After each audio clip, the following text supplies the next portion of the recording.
A calendar spread profits when the market stands still, but a diagonal spread is actually a directional trade disguised as an income strategy. Many traders confuse these two strategies because they both involve selling short-term options against long-term positions. However, the mechanism for profit is fundamentally different. One relies on volatility, the other on direction. Let's strip this down to the mechanics. A calendar spread involves buying and selling options at the same strike price, but different expiration dates. It is a neutral strategy that targets a specific price pin. In contrast, a diagonal spread moves the strike prices apart.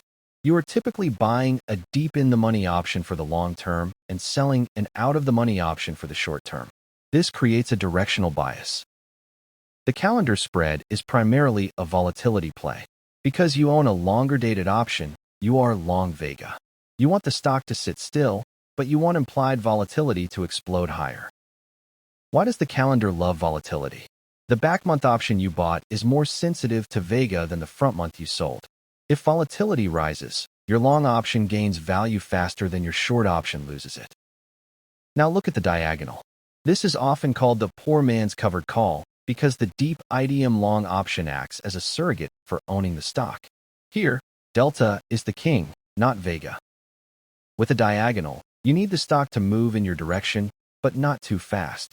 You want the stock to drift up to your short strike by expiration, maximizing both directional profit and time decay. This leads to the first major decision rule, the volatility environment. If implied volatility is historically low and you expect it to rise, the calendar is superior. It is a cheap way to bet on rising uncertainty. However, if volatility is high or neutral, the calendar is dangerous. If IV crashes, your long option loses value rapidly, potentially wiping out any gains from the time decay of the short option. Decision rule number 2, directional conviction. If you have no idea where the stock is going but think it won't move far, use the calendar. It has a tent-shaped profit zone centered exactly on the strike price. Conversely, if you are bullish but don't want to pay full price for a call, use the diagonal. The short call pays for the theta decay of your long position, allowing you to hold a bullish position for free over time. Let's talk about the break-even danger.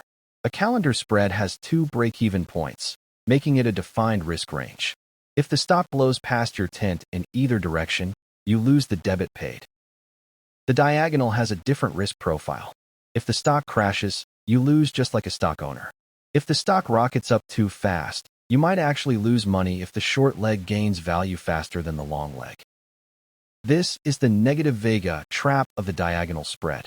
In a massive rally, volatility often drops. Your long IDM call loses premium due to the volatility drop, capping your upside earlier than expected. Management complexity is where these strategies diverge. Rolling a calendar is difficult because you are simply moving the tent. Rolling a diagonal is standard practice. You effectively treat it like a monthly income stream. When managing a diagonal, you are cycling the short leg. You sell the near-term option, let it expire worthless, and sell the next month's option, repeatedly lowering your cost basis on the long position.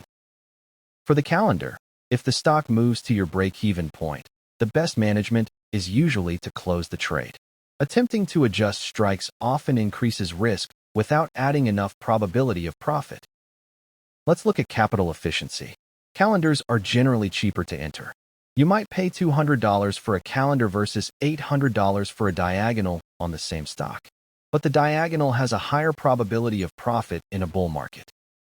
A critical warning for diagonal spreads: ensure the width of your strikes covers the cost of the trade. If you pay $5 for the spread, your strikes must be at least $5 apart to guarantee no loss on an upside breach. To summarize your decision flow, start with your market outlook.